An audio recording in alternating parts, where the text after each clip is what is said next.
So basically for mock trial, we assume the roles of attorneys and witnesses, and we also have clerk and bailiff roles.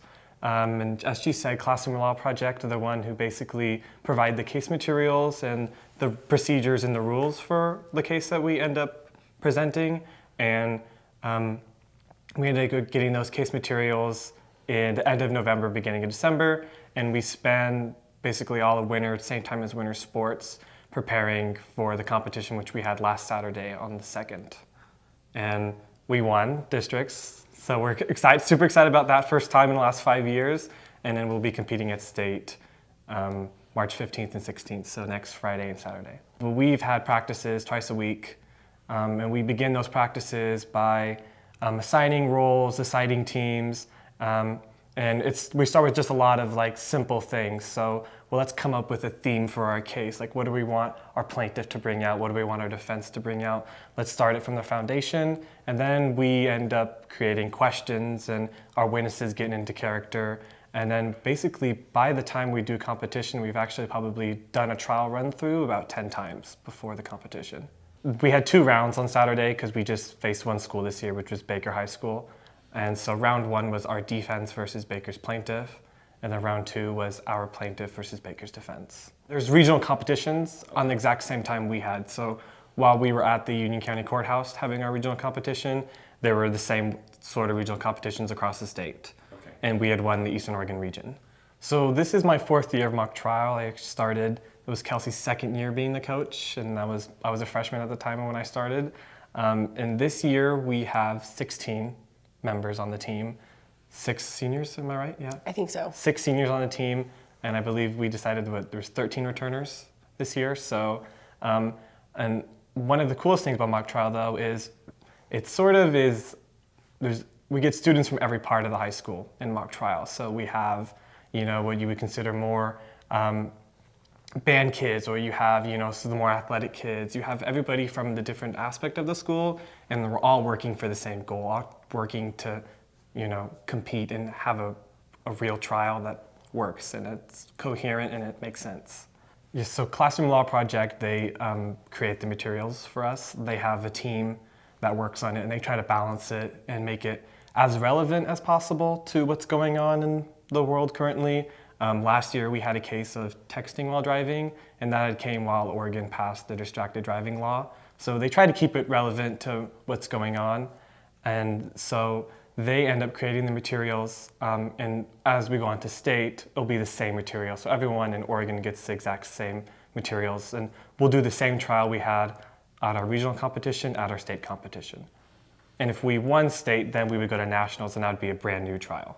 The case this year dealt with a landowner who basically his business was based on the salmon in this region of a river. He also done fishing tours on his property. And there had been a community association which had been devastated by wildfires in the recent years. And in order to combat wildfires, had built a stop log weir on the river which fed water into a reservoir. And the plaintiff claimed that the stop log weir was affecting the life cycle of the salmon inside of the Coho River, and therefore was affecting his business. So he was suing on the fact of a public nuisance. The private individual, Finley McPherson, was suing the association, and they had a representative, their president, who basically represented the entire association at trial. So they provide exhibits, and those are stipulated to be authentic for the trial, so the trial can run smoothly. And we had 4 of them this year, so they can range from everything to a map or the geography of the area, or we've dealt with businesses before, so we've had people's time logs previously. This year we had scientific articles regarding information in terms of salmon population and their life cycle in freshwater ecosystems. And the packet includes the witnesses' affidavits, and that's the basis of all of our questioning. And that's where the witnesses testify to is each witness has probably about a 3 to 4 page affidavit that is sworn to be accurate and the truth. And it sort of goes both ways. So there's pros for the plaintiff and pros for the defense in each affidavit, and you sort of jumble with those in making your questions. Part of what I've done in being president of mock trial for 3 years is we've done a lot of recruiting. And we've always wanted to recruit students who are really passionate about speaking and debating skills and being a part of a team as mock trial. And I've worked really hard with our educator coach, John Lamoureux, social studies teacher at the high school, in recruiting these kids. But from first meetings, having a PowerPoint presentation and having handouts, and just creating even just simple things like a remind text list that we can send out and coordinate, like if we're meeting after school or having a lunch meeting, or creating a team drive on Google Drive, so everybody can access everybody's work that they're working on. And that's basically a lot of what I've done. Is even one simple thing is, but there's a lot of rules and a lot of objections attorneys have to memorize.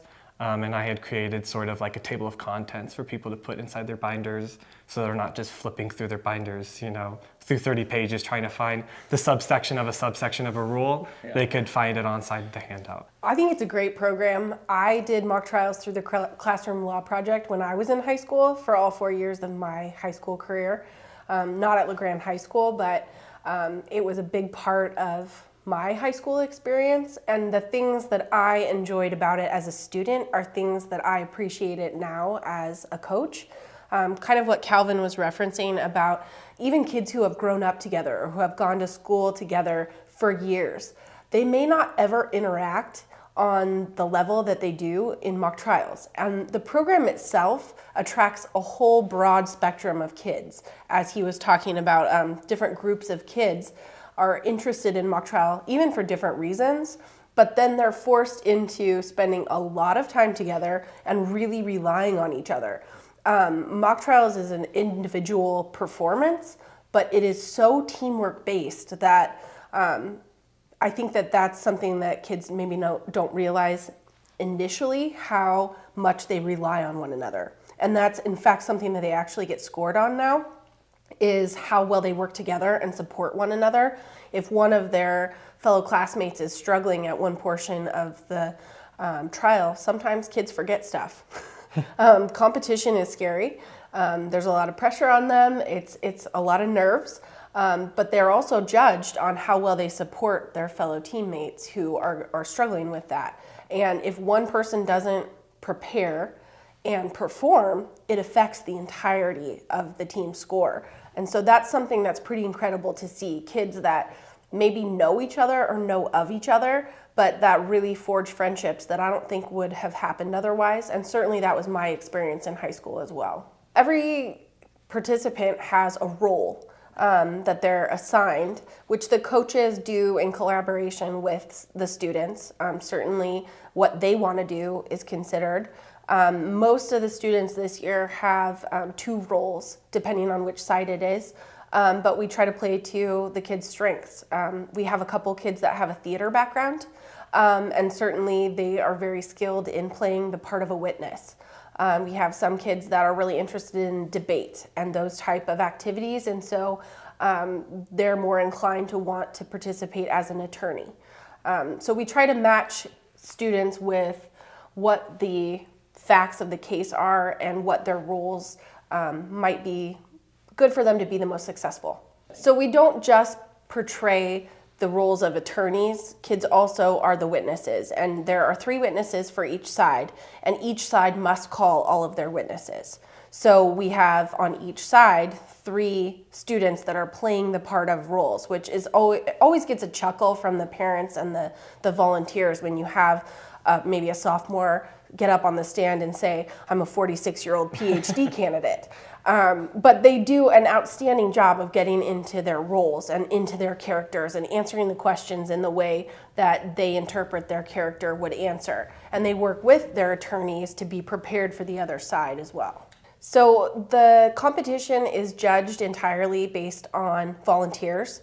In Eastern Oregon, I'm the regional coordinator for the Classroom Law Project, which means it's my responsibility to secure judges, and the judges have to be a presiding judge, an attorney judge, and a community member judge. And then we basically put on the event. That's the same for the state competition. It's mostly attorneys and judges, as well as educators and community members who volunteer their time. The community or educator member of the jury, the quote-unquote jury, judges the witnesses, and the attorney juror judges the attorney's performances, and then the presiding judge judges the team as a whole. And so they put those scores combined, with each juror focusing really on a specific area, and then that's how they determine the winner of each round. I don't know if surprise is the right word, but I'm impressed every year. There's been multiple situations where a kid has come into the original tryouts and says, I am not a good public speaker. I'm here because my friend told me I should. I don't really want a part, but I'm interested in learning more.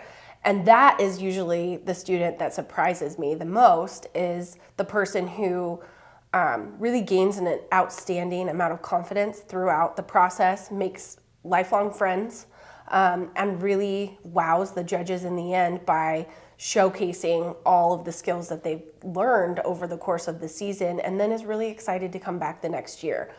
We've had a couple, end of the season conversations where people say, I didn't know that this was right for me, or if this was going to be a good fit, but I'm so glad that I did this. Or, I've made some friends that I never would have made otherwise. And that's something that's great about us going to the state competition, is that you see an excitement that we haven't had the opportunity in the last 5 years to really experience. And the kids are really looking forward to being able to continue to compete. Well, aside from the interactions with the other students, I think it's a great program for kids to gain self-confidence, analytical thinking, writing, a lot of self-starting work. The responsibility for getting the work done and the commitment is on the kid itself. If students don't put in the effort, they really learn really quickly that the output or the outcome is commensurate with that. And I think it's something that isn't really replicated in any other after-school activity in the way that it is for mock trial. It's very rare that you get a non-athletic competitive event that's in this arena, if you will. Granted, I selfishly hope that some of these kids love it and decide, I want to be a prosecutor and go down that road. But in addition to that, you have a lot of kids that really appreciate being able to give speeches or stand in front of people, accept constructive criticism. That's hard for adults, let alone when you're in high school. And to be vulnerable to your fellow classmates in that teamwork environment, I think is a challenge for most people. And that's something that I'm really proud of when the season ends, that these kids have really experienced that. It is a really important part of mock trial, is it sort of is the participation in, you learn how the legal system works, and you basically, you're educating yourself, and you're learning like what happens in real life, and like what's going on up at the courthouse, and like what the kind of work Kelsie and some of our other attorney coaches are doing. And Tiffany, one of our coaches, is a juvenile counselor, and you get to see like what real people in the real world are doing to, solve issues or help people and provide support and whatnot. And I think one thing mock trial does well too is it sort of connects back to our core classes. And I think a lot of other sports and clubs can't do that. I think FBLA certainly does that, but mock trial, in the sense of the reading and the writing, I think it connects definitely back to the students' English classes and social study classes, and it makes what we're doing fun. And it's interesting to make that connection. That's something that I would say the coaches get out of it as well. Brittany Stanley is a deputy DA, and she's one of our coaches. Tiffany Hansen is a juvenile counselor with the juvenile department, and myself working as the district attorney. A lot of times we see a lot of youth in the community who are making poor choices, and it's nice for us personally to get to be involved in a program where kids are making good choices and are working hard and are interested in our work that we do, and we get to interact with them and be good role models, I hope, and be able to provide them with avenues into our system for making good choices, which is really great for us to see, and something that we feel is really refreshing and we really enjoy. We are still trying to figure out exactly how the funding will come through, because in the last 5 years we haven't had this opportunity. We also don't have cash reserves or boosters that follow the mock trial team around. Shocking, I know. I know. But this year, we do have to figure out accommodation, transportation, and the school has been very supportive of what we need. But we are concerned that with such a quick turnaround time, we don't have the ability to fundraise. Our season is really, really short, and in addition to that, you don't know whether or not you need those resources until the regional competition, and then you really have a week and a half to figure it out. So we are asking that if there are community members who are interested in the program or want to support the program, if they want to contact the Grande High School, we're certainly open to any sort of sponsorships or donations that they might want to make on behalf of sponsoring these kids and their drive to continue competing and representing Eastern Oregon and Grande High School at the state competition. We will be traveling to Portland on Friday, and our first round starts at 4 p.m. Our orientation begins, and we're supposed to check in around 2:30 p.m. on Friday, and then we have 2 additional rounds on Saturday morning and mid-afternoon, and then hopefully, if we are successful, we'll compete in a 4th round for the state title. We have some estimations of what we're looking at. We'd like to raise a couple $1,000s to make sure that there's no kid who is left behind in terms of having to come up with their own costs for meals, or in this particular situation, we don't have uniforms, but we do require, and the rules require, that students are dressed professionally in suits, ties. So we are trying to make sure that every student has now enough for 2 days of competition, whereas we previously only had to be prepared for 1 day of competition. So we're using this time not only to polish our performance and really, heighten our abilities to be more competitive at the state level, but also making sure that we have, I guess you'd call it equipment that you need. Yeah. Seems kind of funny, but we have the conversations about, dry cleaning and nylons and high heels and belts. Right. But it is very important, and it's something that really does make a difference with the judges. We take a lot of pride, and the students take a lot of pride in making sure they look like a professional group of attorneys and witnesses coming into a courtroom, and being respectful of the sanctity of the courtroom while also presenting as a team. We pick a team color, which is usually the same, and then all of the students dress professionally, but with a color scheme that shows that we're united and that we're working as a team. The school is assisting with that. We'll be using some transportation provided by Legacy, 2 different vans, so that we don't have to navigate school buses through downtown Portland. I don't know the exact details of how we're going to deal with the accommodations. That's something that Mr. Lamoureux, our educator advisor, is working on right now. We don't know exactly how much coverage at this time we're going to get. So we're asking that if people are interested or would be interested in considering sponsoring or donating to our cause, to make sure that we have everything covered, that they can contact the Grande High School.